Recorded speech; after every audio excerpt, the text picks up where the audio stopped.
I declare unstoppable rapid growth in my life. Every barrier, every limitation, every closed door is now removed, and new things, new promotions, new testimonies, new breakthroughs are coming. I declare I'm positioned for divine appointments and blessings that will transform my life. Every works of my hands will be blessed and multiplied. I will lend to others and not borrow. These are my declarations in the name of my Lord Jesus Christ. Amen. Praise the Lord.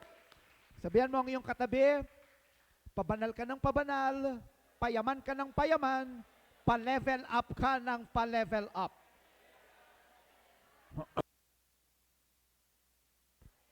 Praise the Lord. Makakaupo na po kayo. At sa lahat ng mga kasama natin sa ating FB Live, welcome to Christ the Rock Covenant Church International. At nais ko kayong deklarahan, pabanal kayo ng pabanal, payaman ng payaman, pa-level up ng pa-level up tayong lahat. Lahat ng naniniwala, sumigaw ng malakas na amen, palakpakan din ng malakas na palakpak si Lord. Hallelujah! At tayo po ay malapit ng magtapos sa buwang ito ng month of June. And today is June 22, 2025, Year of Unstoppable Rapid Growth. And our theme for this month, Grow in Ministry. At ang atin po pag-uusapan ngayon, the ministry of evangelism. Because our mission is the fulfillment of world evangelization. Alam niyo po, ang salitang evangelism, sa salitang Greek, ito po ay evangelion. Na ang ibig sabihin ng evangelion is to proclaim, to preach, ipahayag. At ano po ang ipapahayag? Ang ipapahayag ay ang mabuting balita. The gospel. At ano po ang mabuting balita? Ano tong gospel na ito? Ang mabuting balita ay meron tayong Diyos na pinakamakapangyarihan sa lahat. Siya ang lumikha ng langit at ng lupa. At ang Diyos na ito na pinakamakapangyarihan sa lahat, He is omnipotent, He is omniscient, He is omnipresent. At siya ay Diyos na nagmamahal sa atin. Amen. Sabihan mo nga ang iyong katabi, kapatid, mahal na mahal ka ni Lord.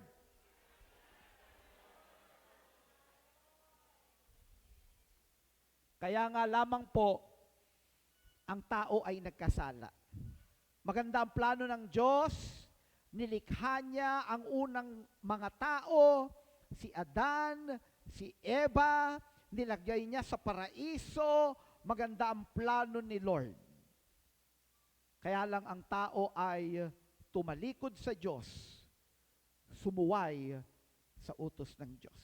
Ang tao ay nagkasala, at dahil sa kasalanan ni Eva at ni Adan, ang kasalanan na yan, the sinful nature, ito ay dumaloy hanggang sa kasalukuyan.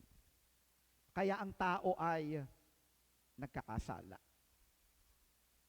At ang kasalanan ay may kabayaran. Ang kabayaran ng kasalanan ay hindi 100 pesos. Hindi 1,000 pesos. At hindi din 1,000 US dollars. Ang kabayaran ng kasalanan ay kamatayan. At hindi po ito kamatayan lamang ng pisikal na katawan, hindi ito kamatayan lamang ng laman, pero ito ay kamatayan ng kaluluwa. Na darating ang panahon, merong tinatawag na final judgment. At ang kaluluwang nagkasala, merong sinful nature. May kabayaran, walang hanggang kamatayan sa dagat-dagatang apoy ng impyerno dahil ang Diyos ay banal, banal, banal na Diyos. Subalit dahil lubos tayong minahal ng banal na Diyos, isinugo niya ang kanyang bugtong na anak. The second person of the Godhead, the only begotten, the one and only. Ang Diyos ay nagkatawang tao, nabuhay na kasama ang tao for 33 years. Nagpakita ng mabuting halimbawa, hindi siya nagkasala. Ang aking tinutukoy ay walang iba kung hindi ang ating Panginoong Hesukristo. Naipako siya sa krus ng Kalbaryo, binayaran ng kaparusahan ng ating mga kasalanan. Ano yung kaparusahan na ito? Walang hanggang kamatayan. Binayaran ng Panginoong Hesukristo. Kaya ang pangalan na Jesus, sabihin nga natin, Jesus. Ang ibig sabihin ng pangalan ng ating Panginoon, ang pangalan na Jesus, ang ibig sabihin ay Savior. Iniligtas tayo ng Panginoon sa kaparusahan ng walang hanggang kamatayan sa impyerno kung ang tao ay mananampalataya sa Panginoong Hesukristo. That's the good news. Ang mabuting balita, ang tao ay walang kakayanan na iligtas ang kanyang sarili, subalit tayo ay iniligtas ng Diyos, merong nagbayad para sa iyo. At kung nanampalataya ka sa Panginoong Hesukristo, meron kang kaligtasan. Amen. Sabihan mo nga ang iyong katabi, kapatid, meron kang kaligtasan. Hindi nga lamang yan naunawaan ng tao. May mga pagkakataon na ginamit din ng dyablo ang relihiyon upang maipasok ng dyablo ang kasinungalingan niya, because the devil is a liar, na itinuro ng dyablo ang kanyang kasinungalingan na para ang tao ay maligtas, ang kailangan gawin ng tao ay gumawa ng mabuti. Yan ang susi para sa buhay na walang hanggan. Pero ang kabutihan natin ay hindi sapat. Actually, ang sabi ng Bible, ang kabutihan ng tao, ang katumbas niyan ay maduming basahan. Because God is a holy, holy, holy God. Walang kakayanan ng tao na maabot ang pamantayan ng Diyos. Alam niyo po ba kung sino ang umabot sa pamantayan ng Diyos? Walang iba kung hindi ang ating Panginoong Hesukristo. At ang kanyang regalo sa atin, kung tayo ay mananampalataya, ibibigay niya ang buhay na walang hanggan. Pwede bang palakpakan natin ang Panginoon? Hallelujah! The ministry of evangelism is all about sharing the message of our Lord and Savior Jesus Christ with people who may not yet know Him. The message is called gospel or good news.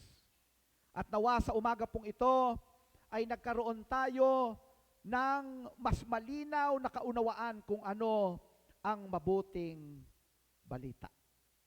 And evangelism is about inviting others, inviting people into a relationship with God through our Lord Jesus Christ.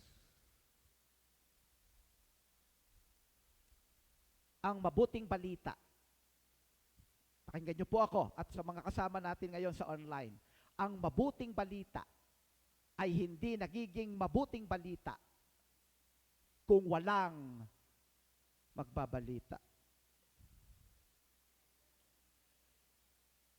Hindi niyo ba napansin ang salitang evangelism? Sabihin nga natin, evangelism.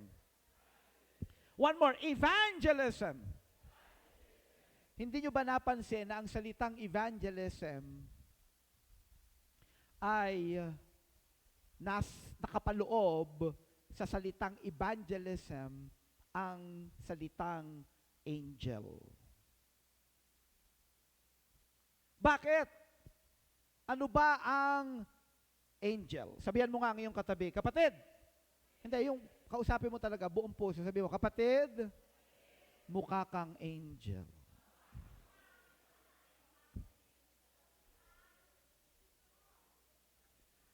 Sino po sa inyo nakakaalam kung ano ang literal na meaning ng angel? Yung pong mga dumadalo ng ating Bible Institute.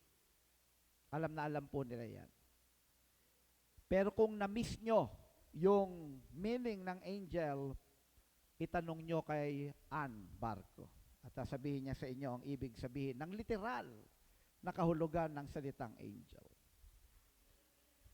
Ang literal na kahulugan ng angel ay messenger.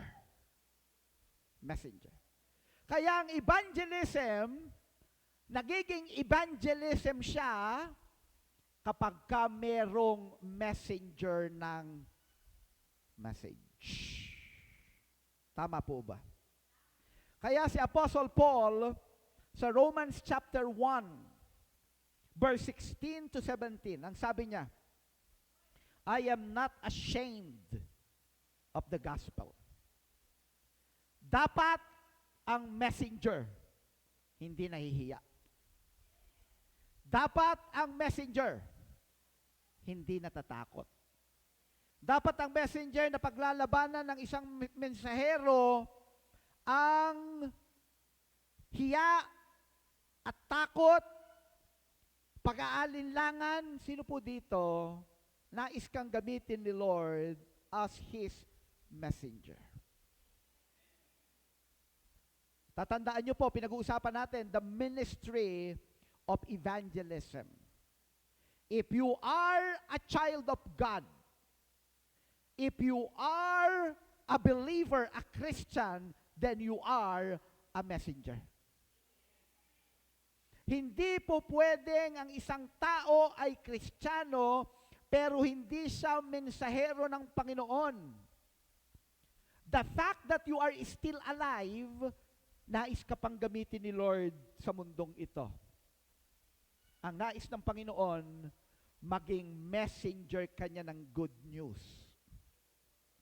Dahil ang evangelism ang ministry, I believe, ito yung tanging ministry, I believe.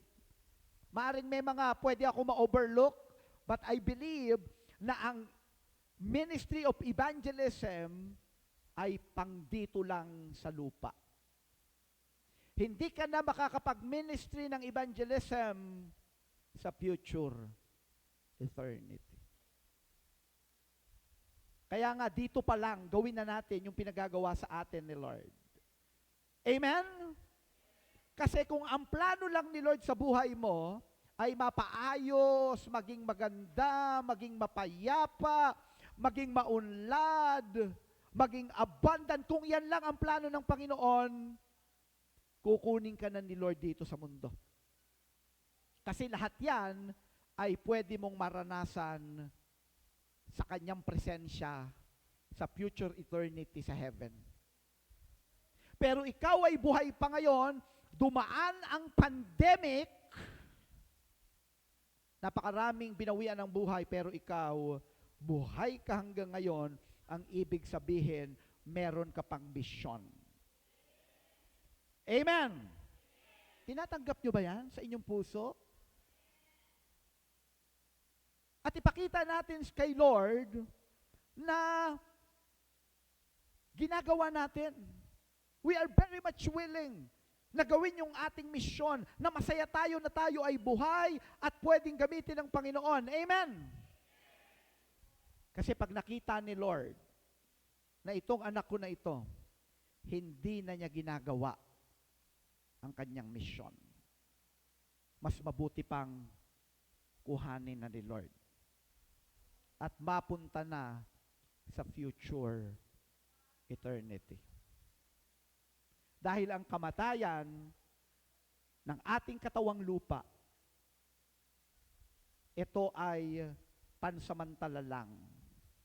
Kamatayan ng katawang lupa, pero ang kaluluwa will be with the Lord forever if you are a believer, a Christian. So dito pa lang sa lupa, gawin na natin ang pinagagawa ng Panginoon. Sabi ni Apostle Paul, I am not ashamed of the gospel because it is the power of God. Grabe. Makapangyarihan pala yung mabuting balita, yung gospel. Makapangyarihan pala yan. Amen. Pwedeng gamitin ni Lord ang testimony mo para ang mga tao sa iyong paligid, ang iyong pamilya, ang mga nakakakilala sa iyo, bibigyan nila ng pagkakataon na mapakinggan yung good news. Pero ang mga buhay natin walang kapangyarihan na magbigay ng tunay na kaligtasan sa mga tao. Ang may kapangyarihan lamang upang magbigay ng tunay na kaligtasan sa tao ay ang kapangyarihan ng mabuting balita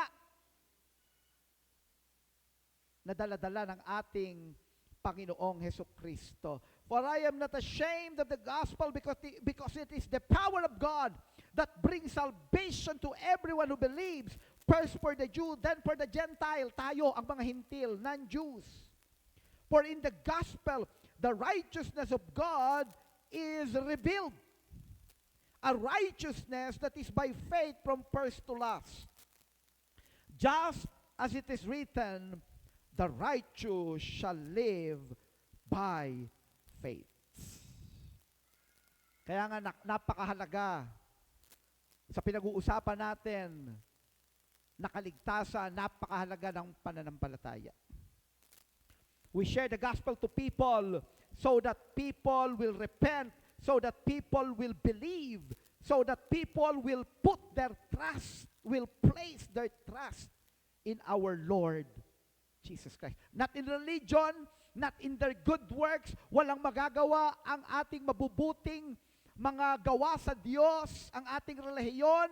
Walang magagawa ang church.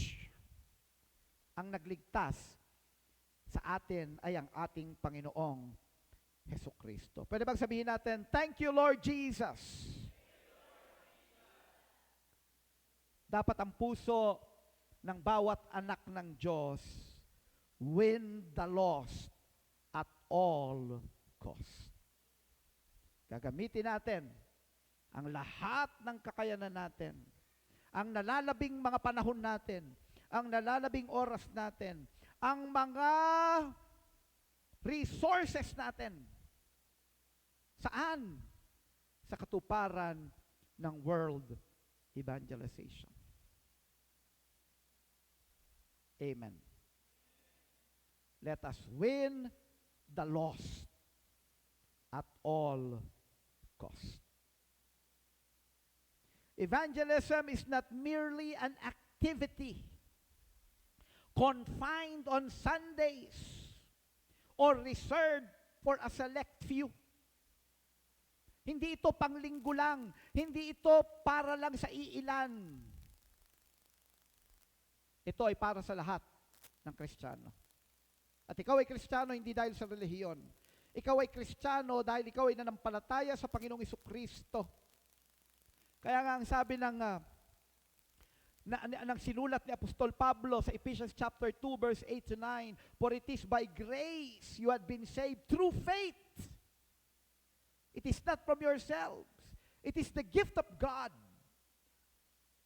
Ito ay regalo ng Diyos. Not by works. So that no one should boast. Walang magmamalaki. Ito ay sa pamamagitan ng ating pananampalataya sa ating Panginoong Hesukristo. At ang ministry of evangelism ay hindi lamang ito para sa iilan. Kaya alam nyo, meron tayong campaign. Ang ginagawa ng ating church, nagkikreate tayo ng atmosphere para lahat tayo maggamit ni Lord. Ano yung campaign na yon? Bring one.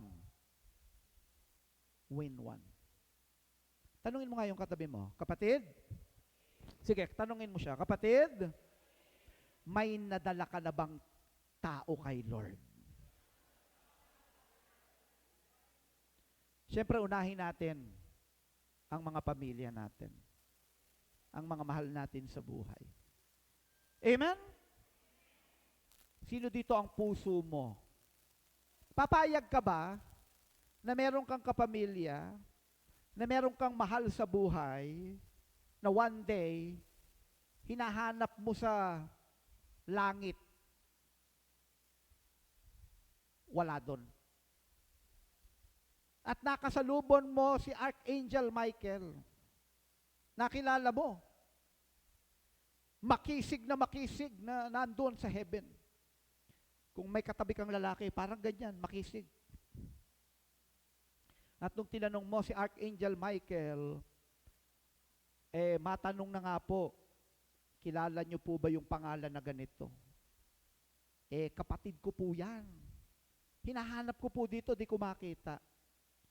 At ang sabi ni Archangel Michael sa'yo, nak, pasensya na po kayo. Kasi yung kanyang pangalan ay hindi nakatala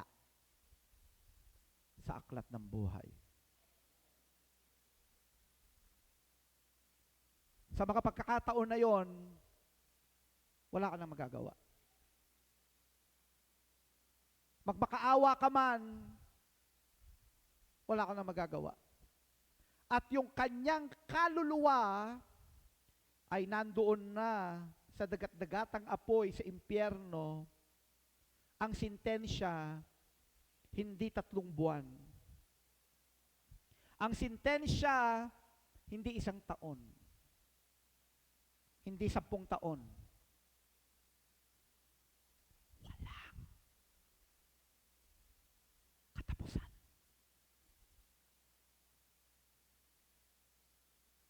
Mabuti nakakilala ka.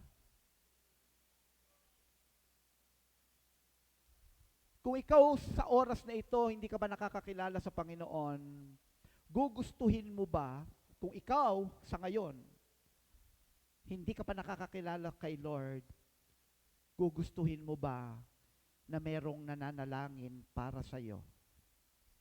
At ibinubuhos ang lahat. Kahit na nire-reject mo. Kasi hindi mo naman talaga naunawaan. Kasi ang sabi ng 2 Corinthians 4:4, the God of this age, small g, pertains to Satan. The God of this age has blinded the minds of the unbelievers. Pero yung mahal mo sa buhay, pursigido. Kahit mapuyat manalangin. Kahit na pinipilosopo mo.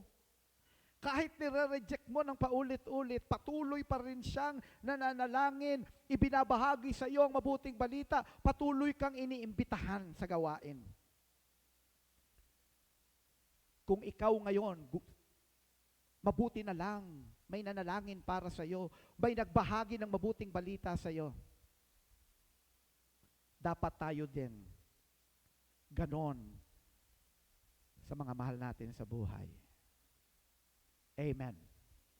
Tanungin mo ang katabi mo, kapatid, kailan mo gagawin?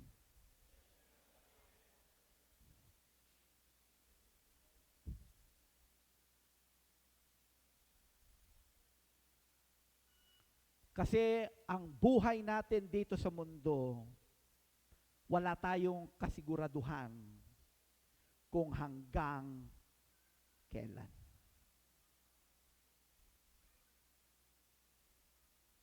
At ang second coming, ang pangalawang pagbabalik ng ating Diyos. Hindi, ito po, totoo talaga to ha. Pakinggan niyo po ito. Anytime. Anytime. Kasi ang ating point of reference, Israel. Alam nyo ba na may mga kilala kami ngayon na nasa Middle East? Nag-uuwian na dito sa Pinas.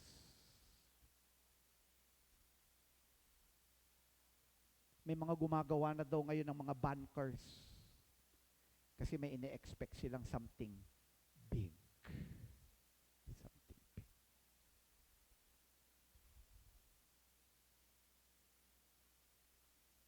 Sa totoo lang, pwede namang manahimik na lang tayo dito. Mag-praise the Lord na lang tayo. Let us wait for the second coming. Ligtas ka naman na. Tinanggap mo na si Lord Jesus Christ. Dumadaloy na sa iyo ang biyaya ni Lord. Pero papayag ba tayo? Sino dito mahal mo ang pamilya mo? Magulang mo, kapatid mo, mga kamag-anak mo, mga kaibigan mo. Ipaglaban natin sila. Amen? It is not reserved for a select few. Dapat tayo lahat, pagpagamit tayo kay Lord, bring one, win one.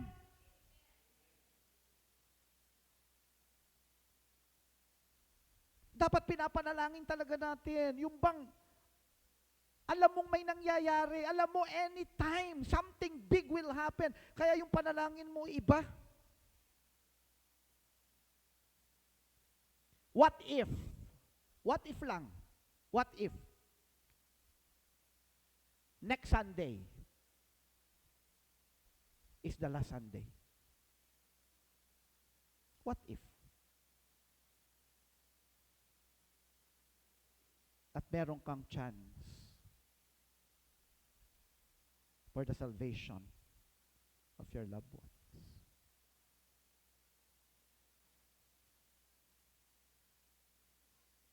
Possible kaya? Possible kaya yon? Pwede kaya? Na next Sunday is the last Sunday?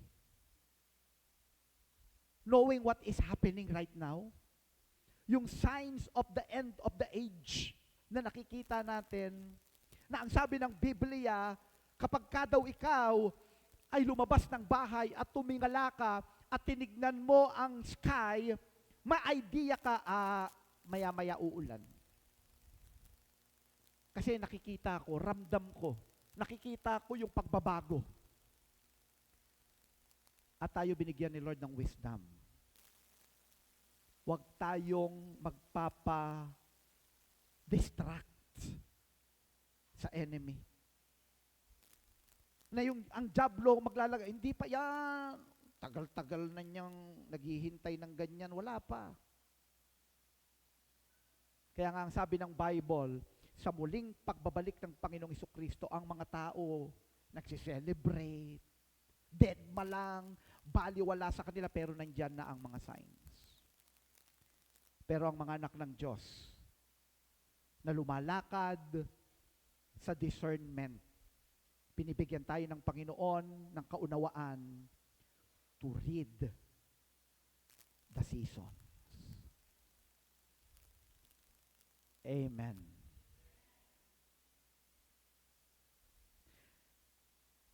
In a world filled with longing and uncertainty, God's message of hope shines as a beacon. Our mission, lahat po tayong mga anak ng Diyos, is clear. To bring that light to everyone. Sabihin nga natin, everyone. To everyone we meet.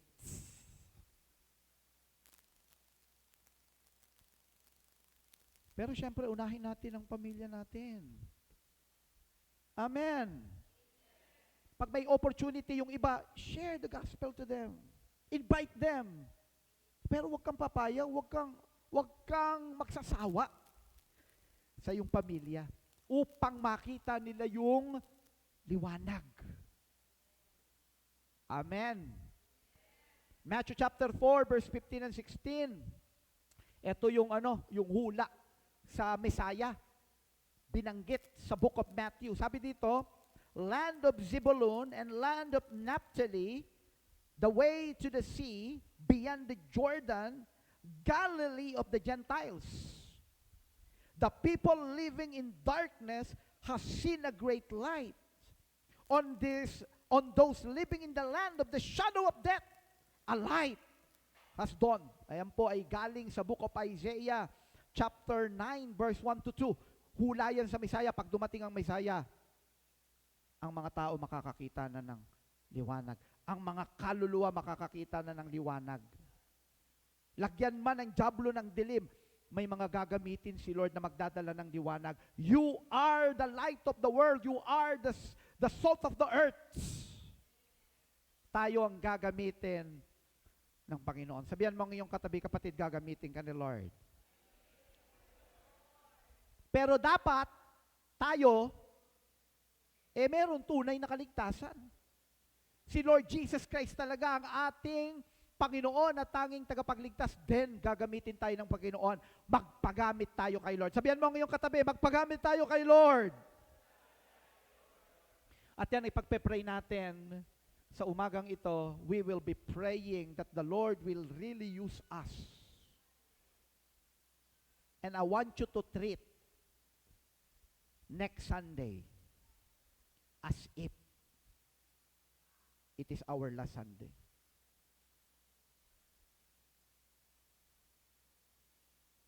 Amen?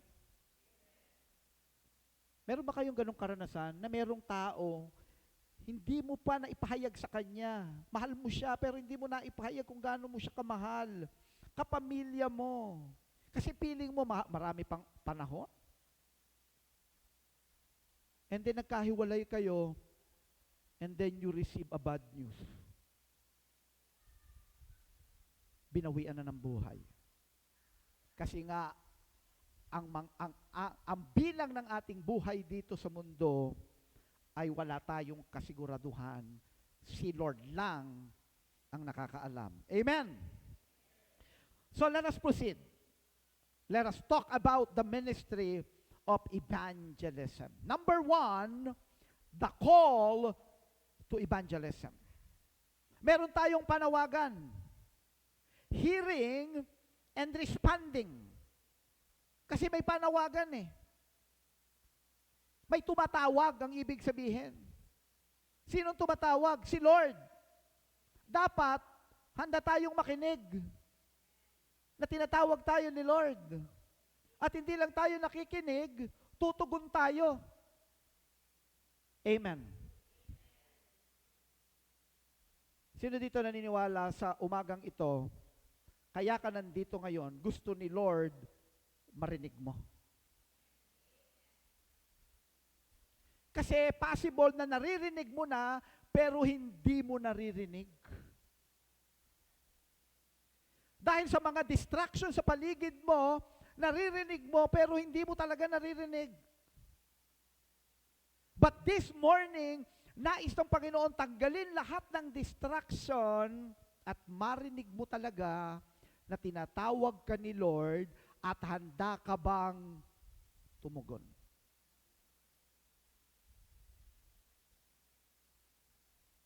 Kasi ang dyablo, ang laging nilalagay ng dyablo sa puso ng tao, next time na lang.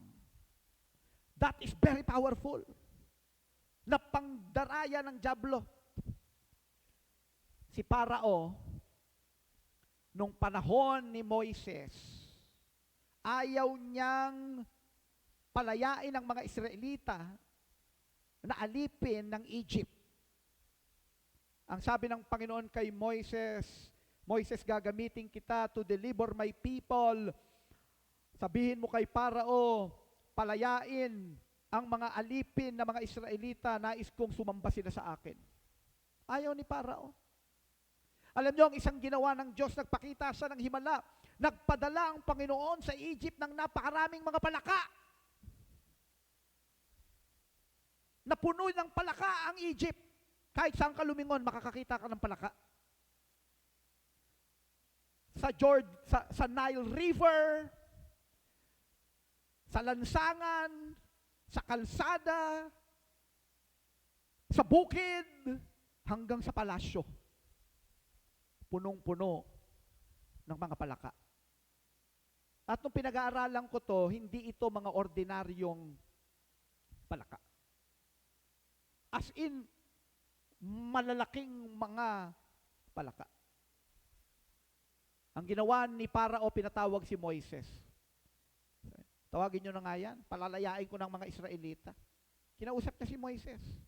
Ang sabi ni Parao, okay, sabihin mo sa Panginoon, palalayain ko na ang mga Israelita. Sabi ni Moses, o sige, kailan? Bukas. Siguro yung iba, pag binasa mo ang Bible, maaano mo yon, malalagpasan mo. Pero to think of it, bakit mo ipagpapabukas? Ang ibig sabihin, gusto ni Paraong matulog pa rin, nakayakap ay palaka.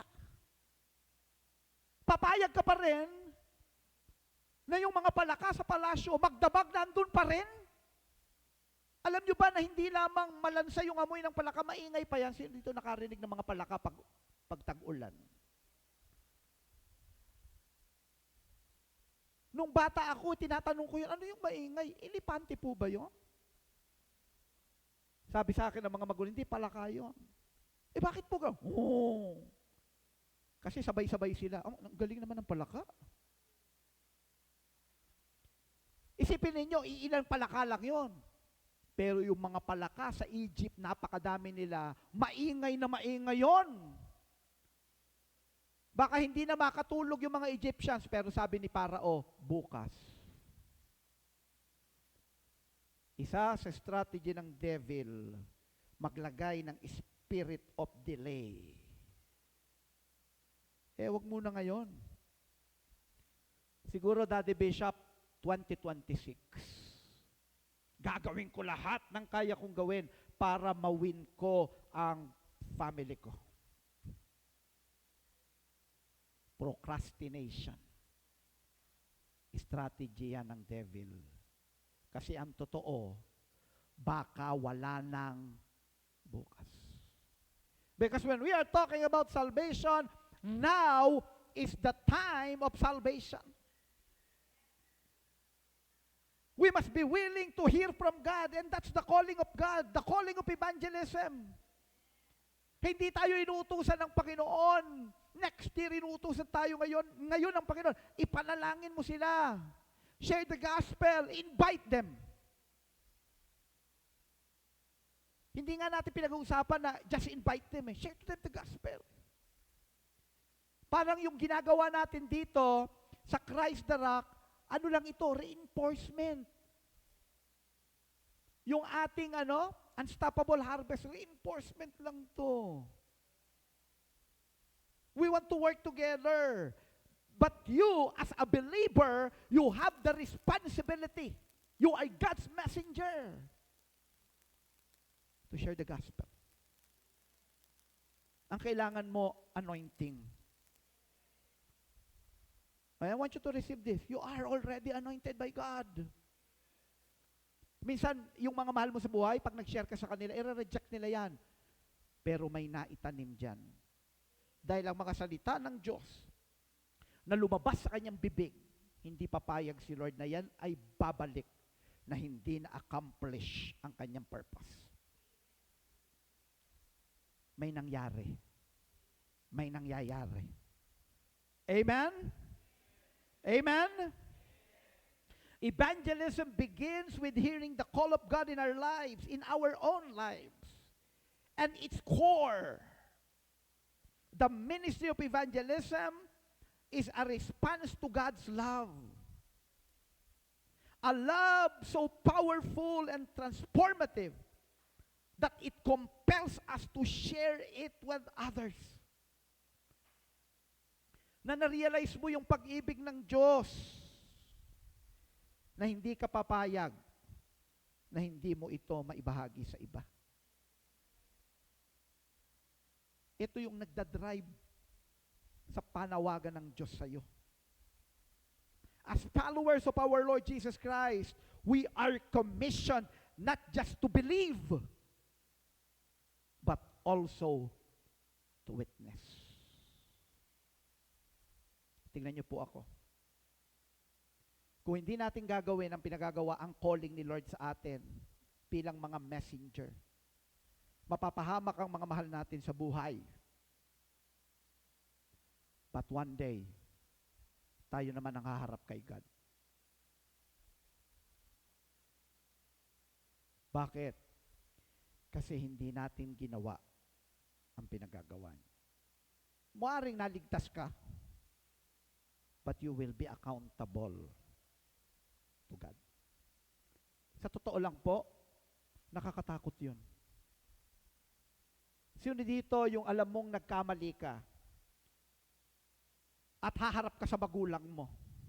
Ng mga bata tayo, haharap ka sa magulang mo. Alam mo, hindi ka naman papatayin. Pero nakakatakot humarap sa magulang. Kasi alam mo, magiging accountable ka. Amen? Acts 1:8, but you will receive power when the Holy Spirit comes on you, and you will be my witnesses in Jerusalem, in all Judea and Samaria, and to the ends of the earth. It will start from your Jerusalem. Alam niyo ang ginagawa ng Panginoon? Pag tinignan talaga natin, pag binasa natin paano kumilos si Lord, pinuprovide niya yung power, pinuprovide niya yung blessings, pinuprovide niya yung mga open doors. Ang gagawin na lang natin, we need to hear and to respond to the call of God. And that is to win the lost at all costs. Sana ganoon ang puso ng bawat isa sa atin. Sino dito kinakausap ng Panginoon, pwede bang pumalakpak ng malakas na palakpak? Hallelujah! The call of evangelism.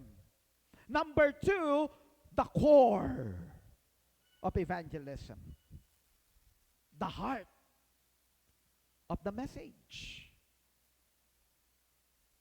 While methods may vary, maraming paraan, the foundation of evangelism remains unaltered.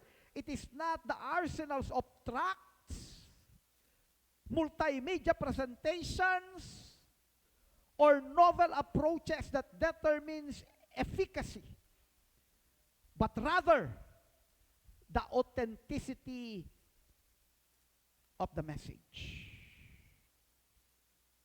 Hindi natin sinasabi na mali, na kasalanan, na gumamit tayo ng iba't ibang methodology, medium, para maipahayag natin yung mensahe. But the core of evangelism is the message. True evangelism arises when we live a life that reflects the love, the mercy, and compassion of our Savior. Yan yung core, yan yung heart of the message. The love, the mercy, the compassion of our Lord Jesus Christ.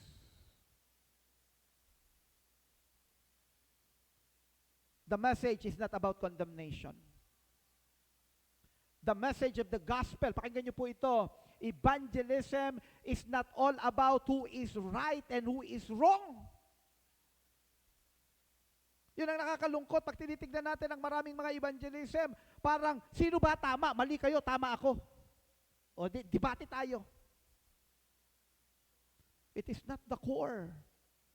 It is not the heart of evangelism. The heart of evangelism is the love, the mercy, the compassion of God. Why? Nakikita ng Panginoon, napakahalaga ng kaluluwa. What will profit a man if he gains the whole world yet forfeit his soul? It's not all about the physical body. Ang katawang lupa natin, one day, mabubulok. Babalik sa lupa. Pero yung kaluluwa, yan ang nililigtas ni Lord. Habag na habag si Lord sa kaluluwa ng tao na mapupunta sa impyerno. Tayo ba yung habag natin? Nakaranas tayong mapaso, napakasakit niyan. Yung isang iglap lang. Pero yung habang panahon na nasa dagat-dagatang apoy ng impyerno. Kaya ang sabi ng isang napaka-popular na verse, John chapter 3 verse 16, For God so loved the world that He gave His one and only Son, that whoever believes in Him shall not perish, hindi mamamatay ang kanyang kaluluwa habang panahon sa impyerno, but have eternal life. Dapat ang puso ng isang tunay na Kristiyano is to win the lost at all costs. Amen? Alam nyo ba na kahit yung mga tithes, mga offerings natin, mga honoring natin, paglilingkod natin ng ating mga kakayanan, mga gifts, mga talents, lahat yan patungo sa isang layunin, sa katuparan ng isang layunin. Ano yan?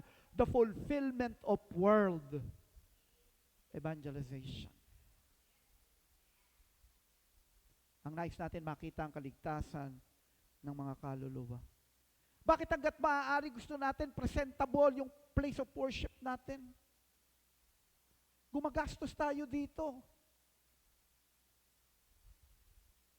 Lumabig na ba yung ating aircon?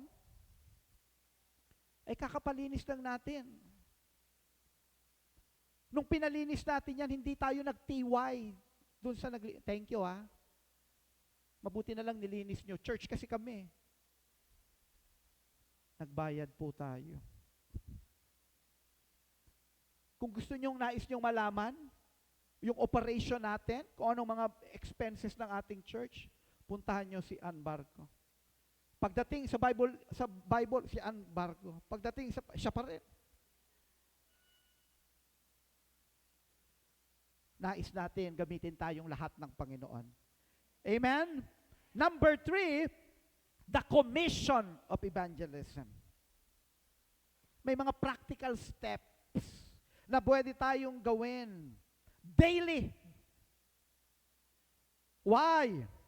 Because evangelism is woven into the fabric of everyday life. Evangelism is a lifestyle.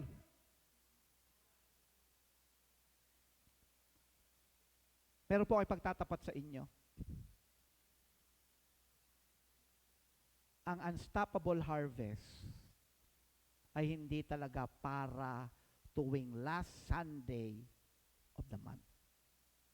Ang unstoppable harvest ay dinesign para makapag-create tayo ng lifestyle. Na masanay tayo, na bahagi na ng ating buhay. We pray for people, we share the gospel, we invite them, we disciple them. Because evangelism is a lifestyle. Mabilis na mabilis lamang po ito. Ano po yung mga dapat natin gawin? Number 1, examine your life. Strive for authenticity in your walk with Christ the Lord. When your life reflects His love, you become a living testimony. Kaya iingatan mo buhay mo. Amen.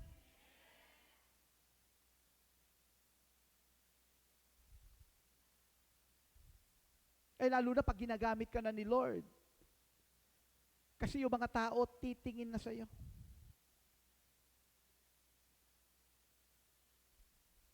Makikita, bakit? Akala ko, Kristiyano na, bakit naninigarilyo pa rin?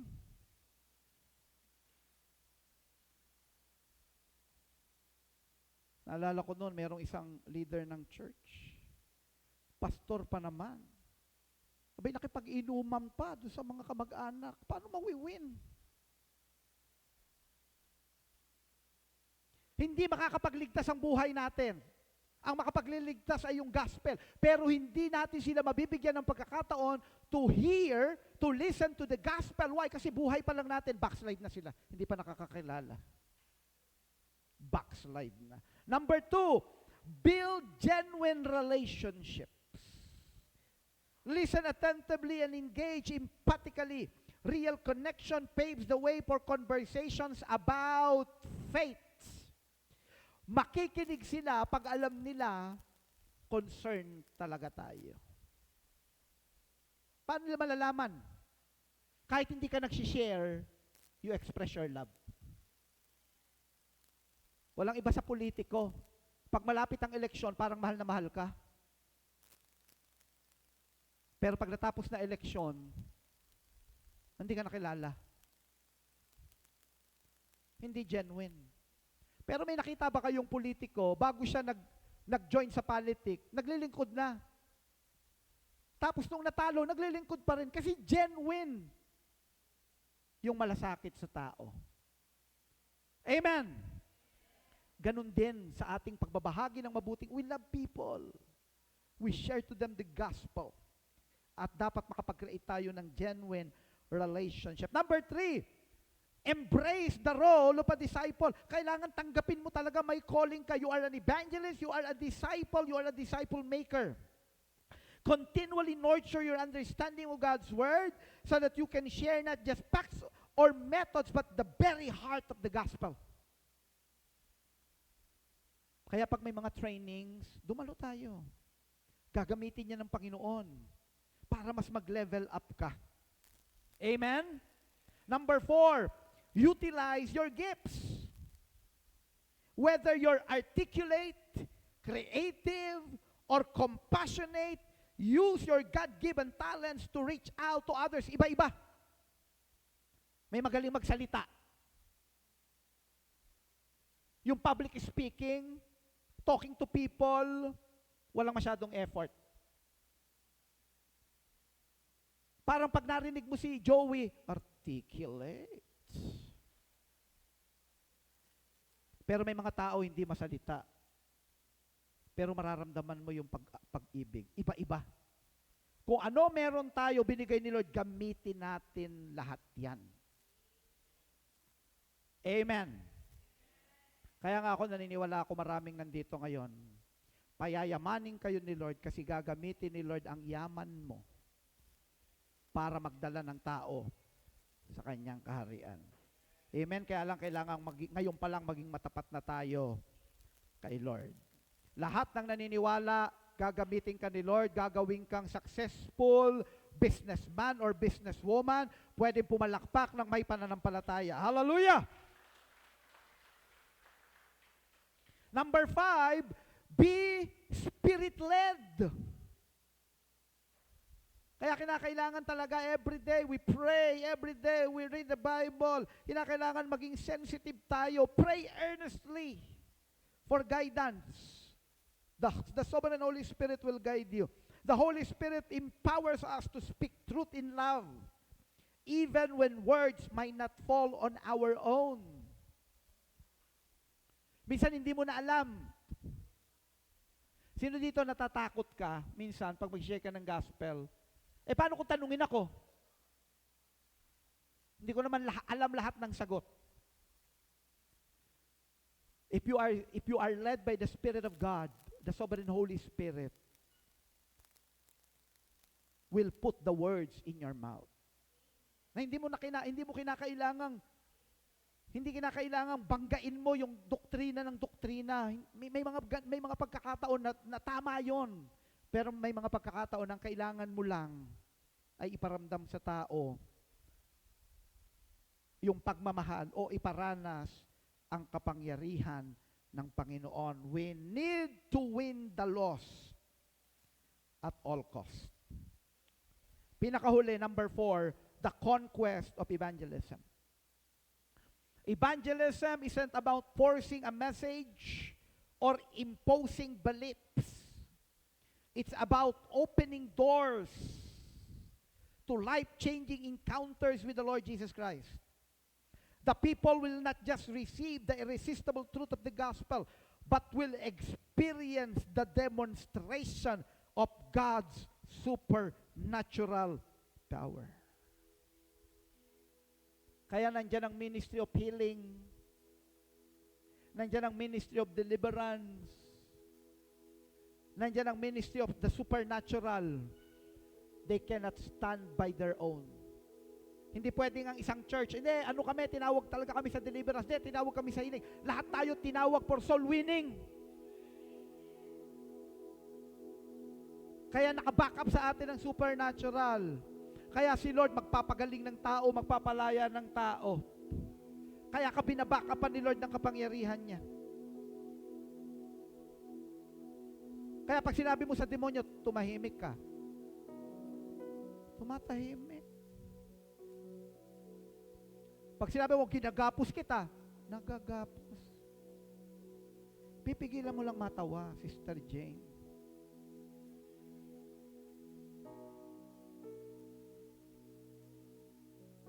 Kasi parang hindi mo, parang totoo ba to? Binakapan ka ni Lord eh. Anong reason? Para mag-exhibition? Na magaling ka, mahusay ka? Hindi. Dapat ang end product, yung mga tao nagsimulang maniwala na merong Diyos na pinakamakapangyarihan sa lahat. At itong Diyos na pinakamakapangyarihan sa lahat, nagmamahal sa atin at inialay niya ang kanyang bugtong na anak. Lahat tayo gagamitin ni Lord. Sabihan mo nga ngayong katabi, gagamitin tayong lahat ni Lord. And I want to read this last verse or verses. At habang binabasa natin ito, I want you to receive this. Ikaw ang gagamitin ni Lord. Amen? He said to them, to His disciples, and I believe in this modern time, God is talking to you. Kung paano nangusap si Lord sa kanila noon, hanggang ngayon nangungusap si Lord sa kanyang mga anak, mga niligtas niya, mga kalalakihan at kababaihan na kanyang niligtas.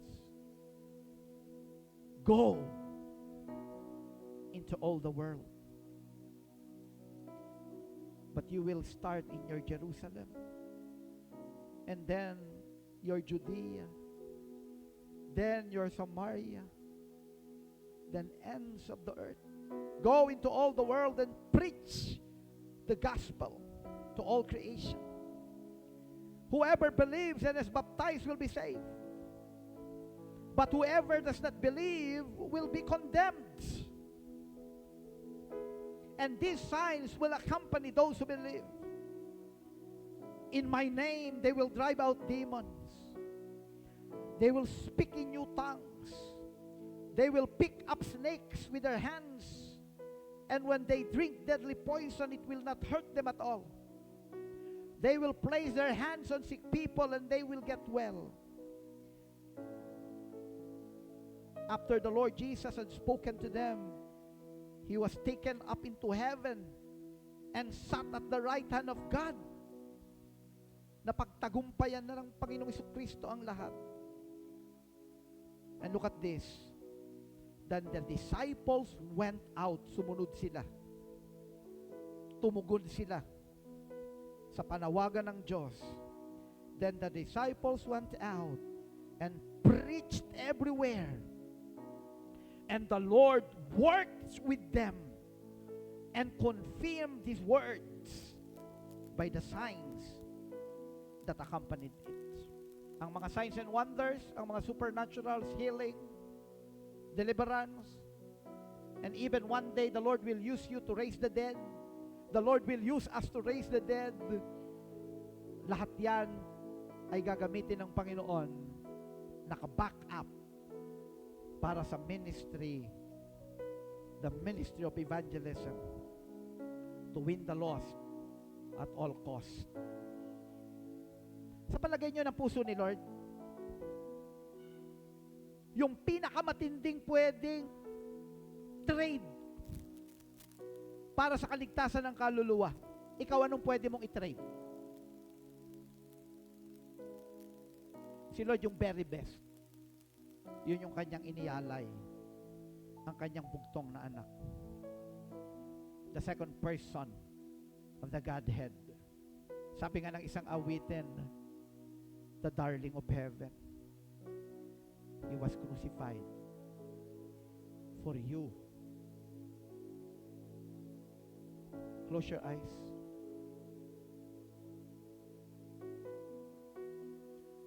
The darling of heaven was crucified for you.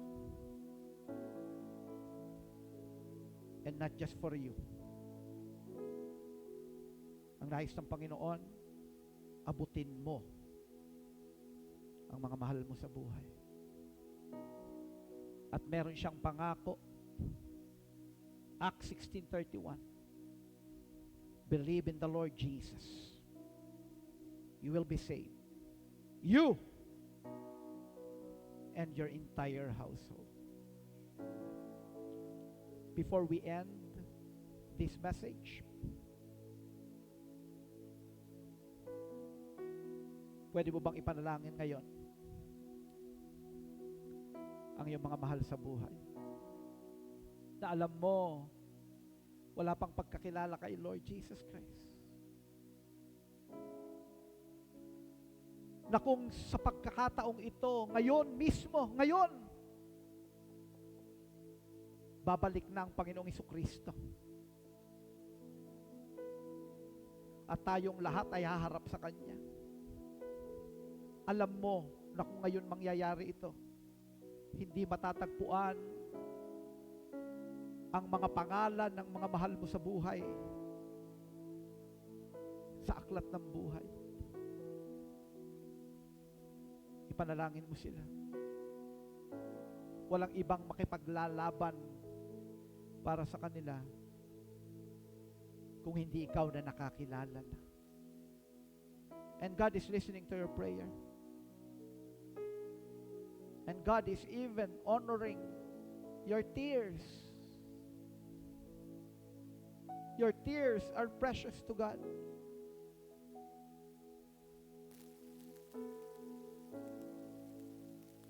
Ang mga luha mula sa ating mga panalangin ay nilalagay ng Panginoon sa isang cup. Dahil ito ay testimony, simbolo ng ating mga pagtugon, paglapit sa Diyos. Dahil ang nais ng ating Panginoon, wala kahit sino man ang mapahamak. Bagkus ang lahat ay magsisi. Everyone will come to repentance. And everyone will be saved. Pakinggan niyo po, Panginoon, ang panalangin ng bawat isa. And I pray, Lord, habang nananalangin, Panginoon, ang Christ the Rock, anoint our prayers.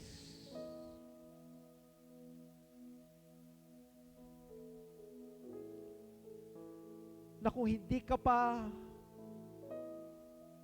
babalik na muli, kung hindi pa, nais naming masaksihan ang mga mahal namin sa buhay, naligtas, sumasamba sa iyo, naglilingkod sa iyo. Pagpalain niyo po ang aming 5th wave ng aming Unstoppable Harvest this coming Sunday, June 29. Gamitin niyo po ito, Panginoon, upang ang mga mahal namin sa buhay, mga kaibigan, kapamilya, makakilala sa iyo. Bless your people. May you be lifted up, glorified, be worshiped alone, our one and only true God. In the mighty name of our Lord and Savior Jesus Christ we pray. Amen. Amen. Palakpakan natin ang Panginoon. Hallelujah.